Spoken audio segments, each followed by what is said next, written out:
வணக்கம். நீங்கள் நடந்து கொண்டிருப்பது சமூகத்தின் இன்றைய பிரதான செய்திகளுடன். செய்திகளுக்காக உங்களுடன் இணைந்து கொள்ளும் நான் இராசரத்தினம் மௌசன்.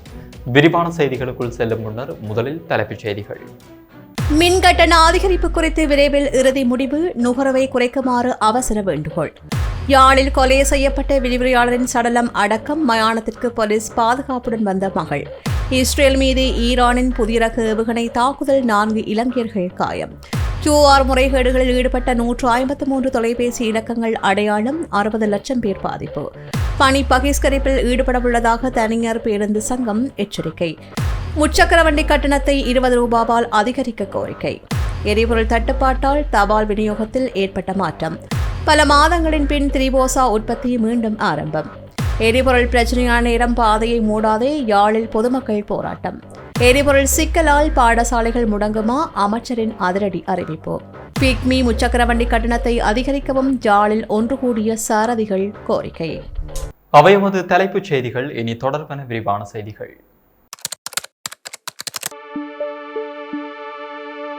Fourth Monkey Connect.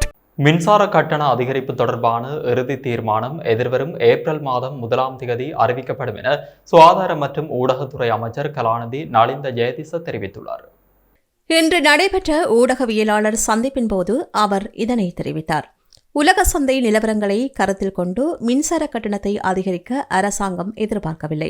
எனினும் கடந்த டிசம்பர் மற்றும் ஜனவரி மாதங்களின் நிலைமைகளை அடிப்படையாக கொண்டு மின்சார கட்டணத்தை 13% அதிகரிக்குமாறு இலங்கை மின்சார சபை முன்மொழிந்துள்ளது.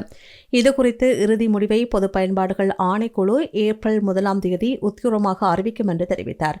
இந்த கலந்துரையாடலில் பங்கேற்ற இலங்கை பெட்ரோலிய கூட்டுத்தாபனத்தின் தலைவர் DG ராஜகருணா மின்சார உற்பத்திக்கான எரிபொருள் விநியோகத்தில் ஏற்பட்டுள்ள பாரிய சிக்கல்கள் குறித்து விளக்கமளித்தார். மார்ச் 24-25ஆம் தேதிகளில் வரவிருந்த கச்சா எண்ணெய் கப்பல் வராத காரணத்தால் சுத்திகரிப்பு நிலையத்தை மார்ச் 25 வரை மாத்திரமே இயக்க முடியும். இதனால் மின்சார உற்பத்திக்கு தேவையான நெப்தா மற்றும் எரி எண்ணெய் ஆகியவற்றை உற்பத்தி செய்ய முடியாத நிலை ஏற்பட்டுள்ளது. ஏப்ரல் 12, ஏப்ரல் 13ஆம் தேதிகளில் எரி எண்ணெய் கப்பல் வரவுள்ள போதிலும் அதுவரையில் மின்சாரத்தை உற்பத்தி செய்ய அதிக விலை கொண்ட டீசலையே பயன்படுத்த வேண்டியுள்ளது. இதனால் இனிவரும் நாட்களில் இரவு நேர மின்சார தேவையை பூர்த்தி செய்ய டீசல் மாத்திரமே பயன்படுத்தப்படும். இந்த நெருக்கடி நிலையை கையாள பொதுமக்களின் ஒத்துழைப்பு அவசியம். அத்தியாவசியமற்ற மின் விளக்குகளை அணைத்து மின்சாரத்தை சேமியுங்கள். குறிப்பாக வீதிகளில் உள்ள மின் விளக்குகளை அணைப்பதற்கும் தேவையற்ற நுகர்வை குறைப்பதற்கும் பொதுமக்கள் அர்ப்பணிப்புடன் செயற்பட வேண்டும் என்றும் அவர் மேலும் தெரிவித்துள்ளார். VT Cash & Carry VT super ஸ்டோரின் கல்யாணி அன்னபூரணி பிராண்டில் அன்றாட வாழ்க்கையின் அனைத்து பொருட்களையும் ஒரே இடத்தில் பெற்றுக்கொள்ள VT Cash & Carry பாரிஸில் லாட்சப்பல். யாழ்ப்பாணத்தில் கொலை செய்யப்பட்ட விரிவுரையாளரின் சடலமானது இன்றைய தினம் கோம்பையன் மணல் இந்து மயானத்தில் அடக்கம் செய்யப்பட்டது. குறித்த விரிவுரையாளர் கடந்த சில தினங்களுக்கு முன்னர் மகள் மற்றும் மகளின் கணவரால் படுகொலை செய்யப்பட்டு தனங்களப்பு பகுதியில் வீசப்பட்டார். பின்னர் கொலை சந்தேக நபர்கள் இருவரும் திருகோணமலை பகுதியில் தலைமறைவாகி இருந்தனர். அதன் பின்னர் விரிவுரையாளரின் மகன் மேற்கொண்ட முயற்சியின் பலனாக யாழ்ப்பாணம் மாவட்ட குற்றத்தடுப்பு போலீசார் சந்தேக நபர்கள் இருவரையும் கைது செய்ததுடன் சடலத்தையும் மீட்டனர். இந்த நிலையில் இன்றைய தினம் விரிவுரையாளர் இல்லத்தில் இறுதிக்கிரியை இடம்பெற்று கைதறியில் அமைந்துள்ள சித்த மருத்துவத்துறை வளாகத்திற்கு அவரின் பூத உடல் கொண்டு செல்லப்பட்டது. அங்கு ஆயிரக்கணக்கான பல்கலை சமூகத்தினரின் கண்ணீருக்கு குறித்த விரிவுரையாளரின் இறுதிக்கிரியைகள் இடம்பெற்று பூத உடல் நல்லடக்கம் செய்யப்பட்டது அவர் தெரிவித்தார். குறித்த விரிவுரையாளரான 54 வயதுடைய தயாளனி திலீபன் என்பவர் ஒரு சிறந்த தொழில்துறைப்பான கல்வி சமூகத்திற்கு கிடைத்த வீரப்பெண் என்பதுடன் இவரின் இழப்பானது பலரின் மனதில் பெரும் தாக்கத்தையும் ஏற்படுத்தியுள்ளமை குறிப்பிடத்தக்கது. இஸ்ரேலின் டிமோனா நகர் மீது ஈரான் நடத்திய ஏவுகணை தாக்குதல்களை காணொலி எடுக்க முயன்ற 4 இலங்கையர்கள் காயமடைந்து வைத்தியசாலையில் அனுமதிக்கப்பட்டனர். இஸ்ரேலுக்கான இலங்கை தூதரகம் இதனை உறுதிப்படுத்தியுள்ளது. தாக்குதலின் போது அருகில் இருந்த கட்டடங்களின் கண்ணாடிகள் உடைந்து சிதறியதில் அவற்றின் துண்டுகள் இவர்களின் தலை மற்றும் உடலின் பிற பகுதிகளில் குத்தியதாலேயே இவர்கள் காயமடைந்துள்ளதாக இஸ்ரேலுக்கான இலங்கை தூதுவர் நிமல் பண்டார தெரிவித்தார். காயமடைந்த 4 இலங்கையர்களும் உடனடியாக மீட்கப்பட்டு சிகிச்சைக்காக அருகிலுள்ள மருத்துவமனையில் அனுமதிக்கப்பட்டனர். அவர்களின் தற்போதைய நிலை குறித்து தூதரகம் கண்காணித்து வருகின்றது. ஈரான் ஏவுகணை தாக்குதல்களை நடத்திய போது பாதுகாப்பான இடங்களுக்கு செல்லாமல் பொது இடத்தில் நின்று கொண்டு காணொலி எடுத்தபோது இவர்கள் காயமடைந்தனர். இவர்கள் எடுத்த காணொலிகள் சமூக ஊடகங்களில் பரவியுள்ளன. இவர்களின் இத்தகைய செயல் இஸ்ரேலிய பாதுகாப்பு அதிகாரிகளால் வழங்கப்பட்ட பாதுகாப்பு வழிமுறைகளை மீறும் செயல் என்று தூதுவர் சுட்டிக்காட்டினார். ஏவுகணை தாக்குதலுக்கு 3 நிமிடங்களுக்கு முன்னதாகவே எச்சரிக்கை ஒலி எழுப்பப்படும். அந்த ஒலியை கேட்டவுடன் உடனடியாக ஒதுக்கப்பட்ட பாதுகாப்பான இடங்களுக்கு சென்று தஞ்சம் புக வேண்டும். எந்த காரணம் கொண்டும் தாக்குதல்களை வேடிக்கை பார்க்கவோ அல்லது காணொலி எடுக்கவோ முயற்சிக்கக்கூடாது என்று அவர் வலியுறுத்தியுள்ளார். ஈரானின் இந்த தாக்குதலால் இஸ்ரேலின் முக்கியமான உள்கட்டமைப்புகள் இலக்கு வைக்கப்பட்டுள்ள நிலையில் அங்குள்ள வெளிநாட்டு பணியாளர்களின் பாதுகாப்பு கேள்விக்குறியாகியுள்ளது. இதேவேளை ஈரானிலிருந்து இஸ்ரேலை நோக்கி புதிய வகை ஏவுகணைகள் ஏவப்பட்டுள்ளதாகவும் அவற்றை தமது வான் பாதுகாப்பு கட்டமைப்பு அடையாளம் கண்டுள்ளதாகவும் இஸ்ரேலிய ராணுவம் அதிரடியாக அறிவித்துள்ளது. கடந்த 1 மணி நேரத்திற்குள் இஸ்ரேலிய ராணுவம் விடுத்துள்ள 2வது அபாய எச்சரிக்கை இதுவாகும் என்று அல் ஜசீரா ஊடகம் செய்தி வெளியிட்டுள்ளது. மேலும் ஈரானிலிருந்து ஏவப்பட்ட ஏவுகணைகள் இஸ்ரேலின் வான்பரப்புக்குள் நுழைந்துள்ளதாகவும் தெரிவிக்கப்படுகின்றது. இவை ஈரானின் புதிய ரக ஏவுகணைகள் என்று இஸ்ரேலிய பாதுகாப்பு தரப்பு அடையாளப்படுத்தியுள்ளது. இதனால் நாடு முழுவதும் அபாய சங்குகள் முழங்கப்பட்டு வருகின்றன. குறித்த தாக்குதல் எச்சரிக்கையை தொடர்ந்து பொதுமக்கள் உடனடியாக பாதுகாப்பான பதுங்குகுழிகளுக்கு செல்லுமாறு இஸ்ரேலிய ராணுவம் அறிவுறுத்தியுள்ளது. எதிர்வரும் மார்ச் 25ஆம் தேதி 37,000 மெட்ரிக் டன் டீசலை ஏற்றிய கப்பல் ஒன்று இலங்கையை வந்தடைய உள்ளதாக அமைச்சர் நலிந்த ஜெயதிச தெரிவித்துள்ளார். எரிபொருள் விலை அதிகரிப்பு தொடர்பில் அரசாங்க தகவல் திணைக்களத்தில் இடம்பெற்ற ஊடகவியலாளர் சந்திப்பிலேயே அவர் இதனை தெரிவித்தார். அவர் மேலும் தெரிவிக்கையில், மார்ச் 7 மற்றும் 8ஆம் தேதிகளில் 37,000 மெட்ரிக் டன் பெட்ரோலை ஏற்றிய கப்பல் ஒன்று இலங்கைக்கு கொண்டுவரப்பட்டது. உலக சந்தையில் நிலவுகின்ற விலை அதிகரிப்பு அதிலும் உள்வாங்கப்பட்டுள்ளது. அதேபோன்று மார்ச் 25ஆம் தேதி 37,000 மெட்ரிக் டன் டீசலை ஏற்றிய கப்பல் ஒன்று வரவுள்ளதாக அவர் தெரிவித்தார். பெட்ரோலிய கூட்டுத்தாபனம் தற்போதும் பாரிய நட்டத்துடனேயே செயற்பட்டு வருவதாக அவர் குறிப்பிட்டார். நேற்று மேற்கொள்ள எரிபொருள் விலை அதிகரிப்பிற்கு மத்தியிலும் 1 லிட்டர் டீசலுக்கு 100 ரூபாவையும் 1 லிட்டர் பெட்ரோலுக்கு 20 ரூபாவையும் அரசாங்கமே ஏற்றுக்கொண்டுள்ளதாகவும் இதற்காக அரசாங்கம் மாதம் ஒன்றுக்கு 20 மில்லியன் ரூபாயை செலவிடுவதாகவும் அமைச்சர் தெரிவித்தார். இதேவேளை எரிபொருள் நுகர்வை கட்டுப்படுத்தும் நோக்கில் அறிமுகப்படுத்தப்பட்ட QR குறியீடு முறைமையில் இதுவரையில் சுமார் 60 லட்சம் பேர் பதிவு செய்துள்ளதாக அமைச்சர் நலிந்த ஜெயதிச தெரிவித்துள்ளார். இதன்படி சுமார் 20 லட்சம் பேர் புதிதாக பதிவு செய்துள்ளதாகவும் அமைச்சர் வெளிப்படுத்தினார். QR முறைமையில் பதிவு செய்ய முடியாது என பெறப்பட்ட அனைத்து முறைப்பாடுகளுக்குமான தொழில்நுட்ப குறைபாடுகள் இதுவரையில் நிவர்த்தி செய்யப்பட்டுள்ளன. தற்போதைய சூழ்நிலைக்கேற்ப எரிபொருள் நுகர்வை இயன்ற வரையில் மட்டுப்படுத்துமாறு அமைச்சர் கேட்டுக் கொண்டார். இதேவேளை QR குறியீட்டை சட்டவிரோதமான முறையில் தரவிறக்கம் செய்த 153 தொலைபேசி இலக்கங்கள் அடையாளம் காணப்பட்டுள்ளதாக அமைச்சர் தெரிவித்தார். அவர்களுக்கு எதிராக சட்டத்தை நடைமுறைப்படுத்துமாறு போலீசாருக்கு குற்றப்புலனாய்வு திணைக்களத்திற்கும் அறிவிக்கப்பட்டுள்ளது. மேலும் நாடு முழுவதும் சட்டவிரோதமான முறையில் எரிபொருளை சேமித்து வைத்திருந்த பல சம்பவங்கள் பதிவாகியுள்ளன. அவர்களுக்கு எதிராகவும் கடுமையான சட்ட நடவடிக்கை எடுக்கப்படும் என்று அமைச்சர் நலிந்த ஜெயதிச தெரிவித்தார். இன்று ஞாயிற்றுக்கிழமை மாலை 5 மணிக்குள் முறையான பஸ் கட்டண திருத்தம் அறிவிக்கப்படாவிட்டால் மாலை 6 மணி முதல் பணி பகிஷ்கரிப்பில் ஈடுபட உள்ளதாக தனியார் பஸ் உரிமையாளர்கள் சங்கம் தெரிவித்துள்ளது. கட்டண திருத்தம் தொடர்பாக கலந்துரையாடல் ஒன்றை கோரி தேசிய போக்குவரத்து ஆணைக்குழுவிற்கு சென்ற போதிலும் அதற்கு உரிய பதில் கிடைக்கவில்லை என்று அவர்கள் குற்றம் சுமத்தியுள்ளனர். இதன் காரணமாக இந்த வேலைநிறுத்த போராட்டத்தை முன்னெடுக்க தீர்மானித்துள்ளதாக தெரிவிக்கப்படுகின்றது. அதன்படி மாலை நேர பணிக்கு திரும்பும் பயணிகளை பாதிக்கும் வகையிலேயே வேலைநிறுத்தம் ஆரம்பிக்கப்படும் என்று தனியார் பேருந்து உரிமையாளர்கள் சங்கத்தின் தலைவர் கெமன விஜயரட்ன தெரிவித்துள்ளார். நேற்று நள்ளிரவு முதல் மேற்கொள்ளப்பட்ட எரிபொருள் விலை அதிகரிப்பினால் தற்போதைய கட்டணத்தில் சேவையை முன்னெடுப்பது நட்டத்தை ஏற்படுத்துவதாக அவர் சுட்டிக்காட்டியுள்ளார். மாலை நேர போக்குவரத்து நெரிசலின் போது இந்த வேலைநிறுத்தம் ஆரம்பிக்கப்பட்டால் பொது போக்குவரத்து சேவையை பயன்படுத்தும் ஆயிரக்கணக்கான பயணிகள் பாரிய அசௌகரியங்களுக்கு உள்ளாக நிலை ஏற்படும் என்று எச்சரிக்கப்பட்டுள்ளது. அதிகரிக்கப்பட்ட எரிபொருள் விலைக்கு இணையாக முச்சக்கர வண்டிகளின் முதலாம் கிலோமீட்டருக்கான கட்டணத்தை 20 ரூபாவினால் அதிகரிக்குமாறு முச்சக்கர வண்டி சங்கங்கள் கோரிக்கை விடுத்துள்ளன. தேசிய ஒருங்கிணைந்த முச்சக்கரவண்டி மற்றும் தொழிலாளர்கள் சங்கத்தின் பொதுச் செயலாளர் எல் ரோஹண பெரேரா இன்று ஊடகவியலாளர் சந்திப்பொன்றை நடத்தி இதனை தெரிவித்தார். தற்போதைய எரிபொருள் விலை அதிகரிப்பினால் முச்சக்கரவண்டி தொழில் கடுமையாக பாதிக்கப்பட்டுள்ளதாக சுட்டிக்காட்டிய அவர் கிலோமீட்டருக்கான கட்டணத்தை மாத்திரம் 20 ரூபாவினால் அதிகரிக்க முன்மொழிந்துள்ளார். இந்த அதிகரிப்பானது முச்சக்கர வண்டிகளில் மீட்டர்களை பயன்படுத்தும் சாரதிகளால் மாத்திரம் முறையாக நடைமுறைப்படுத்த முடியும் என்று அவர் குறிப்பிட்டுள்ளார். எமது சேவையை முன்னெடுக்க போதிய எரிபொருள் இல்லை, அதற்கு மேலாக விலைகளும் அதிகரிக்கப்பட்டுள்ளன. இது மரத்திலிருந்து விழுந்தவர் மாடு முட்டிய கதையாக உள்ளது என்று அவர் தன்னுடைய ஆதங்கத்தை வெளிப்படுத்தினார். நிலவும் இந்த இக்கட்டான சூழல் குறித்து அரசாங்கத்திற்கு தெளிவுபடுத்துவதற்காக விரைவில் ஜனாதிபதி செயலகத்திற்கு சென்று பேச்சுவார்த்தை நடத்த உள்ளதாகவும் முச்சக்கரவண்டி சங்கங்களின் பிரதிநிதிகள் இதன்போது அறிவித்தனர். சர்வதேச ரீதியில் நிலவும் எரிபொருள் நெருக்கடிக்கு தீர்வாக தபால் விநியோக நடவடிக்கைகளை ஒரு நாள் விட்டு ஒரு நாள் முன்னெடுப்பதற்கு தபால் திணைக்களம் தீர்மானித்துள்ளது. எரிபொருள் பயன்பாட்டை கட்டுப்படுத்தும் நோக்கில் இந்த தீர்மானம் எடுக்கப்பட்டுள்ளதாக பிரதி தபால் மா அதிபர் பிரேமச்சந்திர ஹேரத் தெரிவித்துள்ளார். புதிய தீர்மானத்திற்கு அமைய கொழும்பிலிருந்து நீண்ட தூர பகுதிகளுக்கான தபால் விநியோகங்கள் ஞாயிற்றுக்கிழமை, புதன்கிழமை, வெள்ளிக்கிழமை ஆகிய நாட்களில் மாத்திரம் இடம்பெறும். அதன்படி இந்த நடைமுறை கொழும்பிலிருந்து வவுனியா ஊடாக யாழ்ப்பாணம், கொழும்பிலிருந்து புலனறுவை ஊடாக மட்டக்களப்பு, கொழும்பிலிருந்து பதுளை, கொழும்பிலிருந்து கண்டி ஆகிய இடங்களுக்கு பொருந்தும். இதேவேளை நீண்ட தூர பிரதேசங்களிலும் கொழும்பு மற்றும் அதன் புறநகர் பகுதிகளுக்கான தபால் விநியோகங்களும் இதே அடிப்படையில் ஒரு நாள் விட்டு ஒரு நாள் முன்னெடுக்கப்படும் என்று தெரிவிக்கப்பட்டுள்ளது. மூலப்பொருள் தட்டுப்பாடு காரணமாக இடைநிறுத்தப்பட்டிருந்த திரிபோஷா உற்பத்தி நடவடிக்கைகள் தற்போது மீண்டும் ஆரம்பிக்கப்பட்டுள்ளதாக இலங்கை திரிபோஷா நிறுவனம் அறிவித்துள்ளது. திரிபோசா உற்பத்திக்கு தேவையான தரப்படுத்தப்பட்ட மக்காச்சோளம் கிடைக்காமையினால் கடந்த சில மாதங்களாக உற்பத்தி பணிகள் ஸ்தம்பிதமடைந்திருந்தன. இதனால் பயனாளிகளுக்கான விநியோகமும் நாடு முழுவதும் சீரற்ற நிலையில் காணப்பட்டது. வர்த்தகம், வணிகம், உணவு பாதுகாப்பு மற்றும் கூட்டுறவு அபிவிருத்தி அமைச்சர் வசந்த சமரசிங்கவின் நேரடி தலையீட்டின் கீழ் அமைச்சரவை அங்கீகாரத்துடன் தரப்படுத்தப்பட்ட மக்காச்சோளத்தை இறக்குமதி செய்வதற்கு அரச வர்த்தக பல்வகை கூட்டு தாமனத்துடன் அண்மையில் உடன்படிக்கை எட்டப்பட்டது. அதனைத் தொடர்ந்து உற்பத்திக்கு தேவையான மூலப்பொருட்கள் தற்போது கிடைக்கப்பட்டுள்ளன.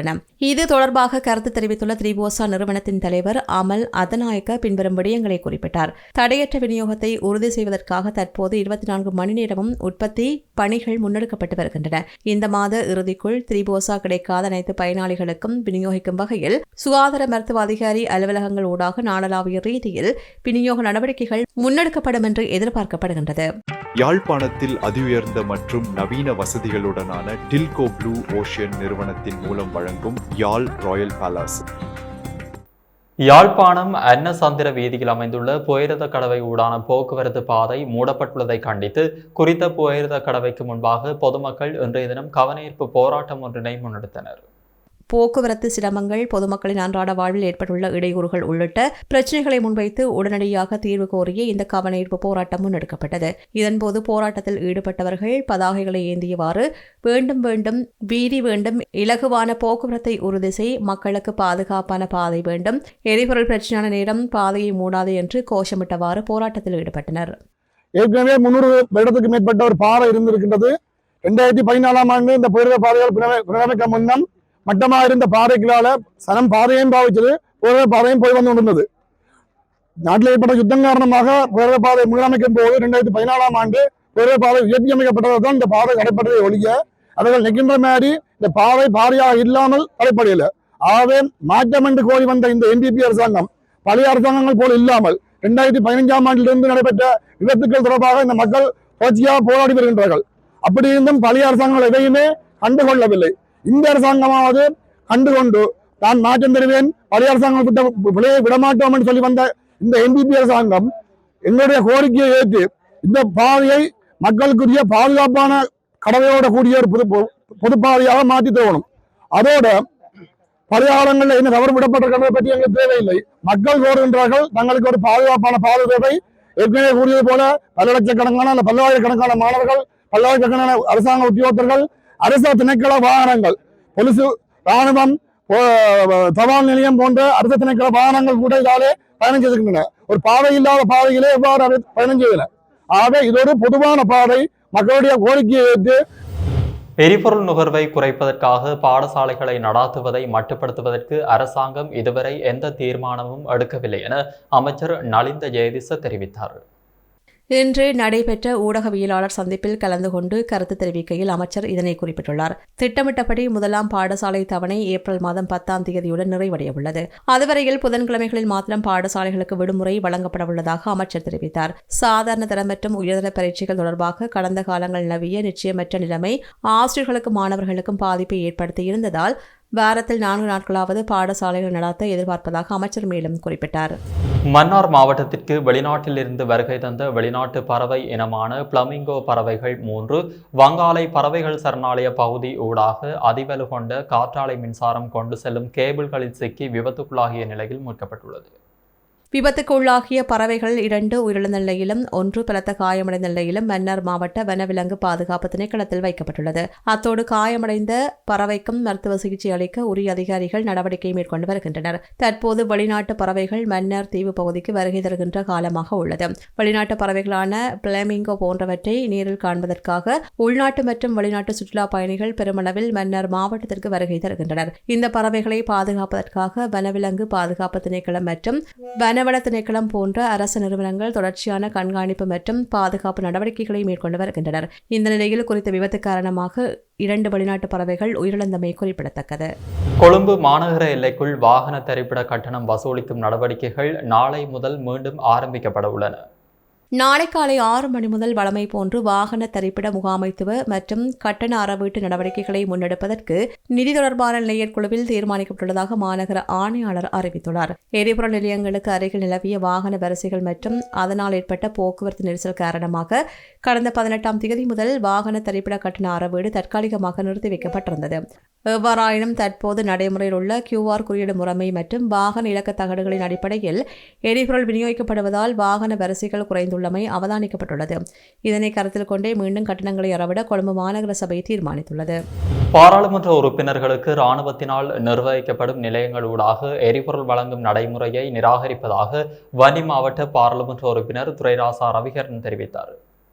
இது தொடர்பாக அவர் பாராளுமன்ற செயலாளர் நாயகத்திற்கு இன்று கடிதம் ஒன்றை அனுப்பி வைத்துள்ளார். நாட்டில் ஏற்பட்டுள்ள எரிபொருள் நெருக்கடியினை அடுத்து பாராளுமன்ற உறுப்பினர்களுக்கென இராணுவத்தினரால் நிர்வகிக்கப்படுகின்ற நிலையங்கள் ஊடாக எரிபொருள் விநியோகிக்கின்ற விசேட ஏற்பாடு குறித்து அண்மையில் அறிவிக்கப்பட்டிருந்தது. இதற்கு தன்னுடைய கடும் மறுப்பை தெரிவித்து பாராளுமன்ற உறுப்பினர் ரவிகரன் இந்த கடிதத்தை அனுப்பியுள்ளார். அந்த கடிதத்தில் இராணுவ தலையீடற்ற வகையில் ஜனநாயக நிர்வாகத்தின் கீழ் பின்வரும் வழிமுறைகளை அவர் முன்மொழிந்துள்ளார். இராணுவ தலையீடற்ற ஒரு ஜனநாயக நிர்வாகத்தின் கீழ் எரிபொருள் விநியோகம் அமைய வேண்டும் என்று வலியுறுத்தியுள்ளார். பொதுமக்கள் பயன்படுத்தும் சாதாரண எரிபொருள் நிரப்பு நிலையங்களிலேயே விரைவுக்குறி அதாவது QR கோட் முறைமை ஊடாக நாடாளுமன்ற உறுப்பினர்களுக்கான ஒதுக்கீட்டை வழங்க அனுமதித்தல், உறுப்பினர்கள் தத்தமது சொந்த மாவட்டங்களுக்குள்ளேயே எரிபொருளை பெற்றுக்கொள்ளும் வசதியை உறுதி செய்தல், இராணுவ தலையீடின்றி இலங்கை போக்குவரத்து சபை அல்லது ஏனைய அரசு நிறுவனங்களூடாக விநியோகத்தை மேற்கொள்ளல், பல்வேறு சமூகங்களின் உணர்வுகளையும் மதிக்கின்ற நடைமுறைக்கு சாத்தியமான ஒரு மாற்று வழிமுறையை அரசாங்கம் உடனடியாக நடைமுறைப்படுத்த வேண்டும் என்றும் அவர் சுட்டிக்காட்டினார்.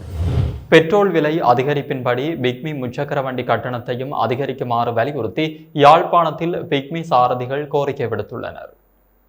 இதன்படி யாழ்ப்பாணத்தில் உள்ள பிக்மி அலுவலகத்தில் ஒன்று கூடிய முச்சக்கர வண்டி சாரதிகள் இந்த கோரிக்கையை முன்வைத்துள்ளார்கள். இது தொடர்பாக சாரதிகள் தெரிவிக்கையில், இங்க அவன் கயரா கூட்டுறதுக்கு என்ன செய்யணும்னா என்ன வழியில செய்யலாம்னு கேட்டா இவ செய்யணும் என்னன்னா ரேட்டை குறைச்சா கயறுவோம். இவற்றை டாக்கெட் முடிஞ்சுதானே டிரைவர் மேன் எப்போ கட்டு போனாலும் பரவாயில்ல என்ற ரீதியிலாம் இந்த கட்டண குறைப்பு நடந்தது. எங்களுக்கு 100 ரூபாயில இருந்து 65 ரூபாய்க்கு வந்திருக்கு. நாங்க ஆரம்பத்தில் ஓடைக்க 100 ரூபாயில இருந்தது 65 ரூபாய் வரைக்கும் இன்றைக்கு கொண்டு வந்து காரணம் இன்றைக்கு இங்க இருக்கிற ஒரு பிராஞ்சில் இருக்கிற ஒரு அதிகாரிகளை கேட்டுதான் முடிவெடுக்கும். எந்த நிறுவனம் என்றாலும் ஒரு கிளைக்கு கீழே ஏதாவது ஒரு முடிவு எடுக்கிறேன்டா கட்டாயம் அந்த கிளையில இருக்கிறாங்க கேட்டுதான் முடிவெடுக்கும். அந்த முடிவுக்கே ஒத்துழைச்சு போட்டு தான் இருக்கணும். நாங்க போய் கேட்டா அதுக்கு ரிப்ளையும் தாரையில அதுக்கு சம்பந்தமான சாதகமான ஒரு கோரிக்கையும் அங்க விடுறேன். எங்கட வாழ்வாதாரத்தை எங்கட இப்ப சாதாரணமா நீங்க பாத்தீங்கன்னு சொன்னா இன்னைக்கு ஒரு கூலி வேலை செஞ்சுட்டு போறோம், வீட்டை போய்க்கு ஒரு 3500 ரூபாய் காசு கொண்டு போறோம். ஆனா எங்களால ஆட்டோ வச்சு ஓடுற எங்களால கடைசி வரைக்கும் ஒரு 1500 ரூபாய் கூடி எங்களால வீட்டை கொண்டு போயிடலாம் நிலைமை. ஏன்னா பெட்ரோல் அடிக்கிறதா எங்களை ஆட்டோ தேய்மானம் பாக்குற எங்கட சாப்பாடு செலவா என்னத்தை பாக்குறேன்னு எங்களுக்கு ஒரு 1500 ரூபாய் கூடி எங்களால மிச்சம் பிடிக்கலாம் நிலைமை இந்தியா நிலைமை. எங்களை என்ன கொமிஷனும் கூடுதலா வெற்றினோம். இப்ப நோமலா பாருங்க ஒரு 4000 ஒண்ணுன்னா எங்களுக்கு 500 ரூபாய் வந்துருது. 500 ரூபாய் வந்தா ஆப்புக்கு ஓட்டம் அடிக்காது, ஓட்டத்தை ஸ்டாப் பண்ணிடுவாங்க. ஸ்டாப் பண்ணா நாங்க அந்த 500 ரூபாய் போட்டா தான் எங்களுக்கு திருப்பி அடிக்குது. அப்ப நாங்க அதையும் நாங்க பாக்குறேன் வாழ்வாதாரத்துல நாங்க கட்டாயம் இந்தியா நிலைமையில ஒரு 1500 ரூபாய் கூடி வீட்டுக்கு கொண்டு போயிடலாம் நிலைமை. கொழும்பு வவுனியா சொகுசு பேருந்தில் பயணம் செய்த குடும்பஸ்தர் ஒருவர் திடீரென உயிரிழந்த சம்பவம் இன்று இடம்பெற்றுள்ளது. குறித்த சம்பவம் தொடர்பாக மேலும் தெரிய வருகையில் கொழும்பிலிருந்து வவுனியா நோக்கி பயணித்த தனியார் சொகுசு பேருந்தில் குறித்த நபர் பயணம் செய்துள்ளார். இதன்போது பேருந்து இன்று அதிகாலை வவுனியாவை அடைந்த நிலையில் அவரது நிலை தொடர்பாக சந்தேகமடைந்த பேருந்து நடத்துனர் மற்றும் சாரதி ஆகியோர் பேருந்தை வவுனியா வைத்தியசாலையை கொண்டு சென்றனர். அவரை உடனடியாக வைத்தியசாலையில் அனுமதித்த போதும் அவர் ஏற்கனவே உயிரிழந்து விட்டதாக அங்கு தெரிவிக்கப்படுகின்றது. சம்பவத்தில் மட்டக்களப்பு கல்முனை பகுதியைச் சேர்ந்த 55 வயதுடைய அலாவுதீன் என்ற நபரை மரணமடைந்துள்ளார். அவர் புத்தளம் பகுதியிலிருந்து குறித்த பேருந்தில் ஏறியதாகவே கூறப்பட்டுள்ளது. சம்பவம் தொடர்பாக வவுனியா போலீசார் மேலதிக விசாரணைகளை மேற்கொண்டு வருகின்றனர். இத்துடன் சமூகத்தின் இன்றைய பிரதான செய்திகள் நிறைவடைகின்றன. தொடர்ந்தும் சமூகத்துடன் இணைந்திருங்கள். நன்றி, வணக்கம். எமது RIP பேச்சுக்கு கிடைத்த மரண அறிவித்தல்கள். கிளிநொச்சி முரசமோட்டையை புறப்படமாகவும் வதிவிடமாகவும் கொண்டிருந்த திருமதி விநாயகமூர்த்தி சிவம் அம்மா அவர்கள் 21/3/2026 சனிக்கிழமை அன்று இறைவனடி சேர்ந்தார். யாழ் அரியாலையை புறப்படமாகவும் பிரான்ஸை வதிவிடமாகவும் கொண்டிருந்த திரு பொன்னம்பலம் தெய்வேந்திரன் அவர்கள் 20/3/2026 வெள்ளிக்கிழமை அன்று பிரான்சில் காலமானார். யாழ் செம்பியன் பெற்ற வடக்கை புறப்படமாகவும் வதிவிடமாகவும் கொண்டிருந்த திருமதி மரியதாசன் குலாஸ் அமல உட்பவ நாயகி செல்வராணி அவர்கள் 22/3/2026 இன்று இறைவனடி சேர்ந்தார். சம்பூரை புறப்படமாகவும் வதிவிடமாகவும் கொண்டிருந்த திருமதி தர்மலிங்கம் காளி பிள்ளை அவர்கள் 22/3/2026 ஞாயிற்றுக்கிழமை அன்று இறைப்பதமடைந்தார். மேலே அறிவிக்கப்பட்ட அனைத்து மரண அறிவித்தல் இறுதிக்கிரியை பற்றிய தகவல்களை அறிந்து கொள்ள ரிப் பேஜை பார்வையிடுங்கள். இதற்கான லிங்க் கீழிருக்கும் டிஸ்கிரிப்ஷனில் பார்வையிடலாம். இது போன்ற செய்திகளை தெரிந்து கொள்ள சமூகம் நியூஸ் சேனலை சப்ஸ்கிரைப் செய்து அருகில் உள்ள பெல் பட்டனை கிளிக் செய்யுங்கள். மேலும் இது போன்ற செய்திகளை உடனுக்குடன் தெரிந்து கொள்ள சமூகமீடியா.com என்ற இணையதளத்தின் வாயிலாகவும் எங்களுடன் இணைந்திருங்கள்.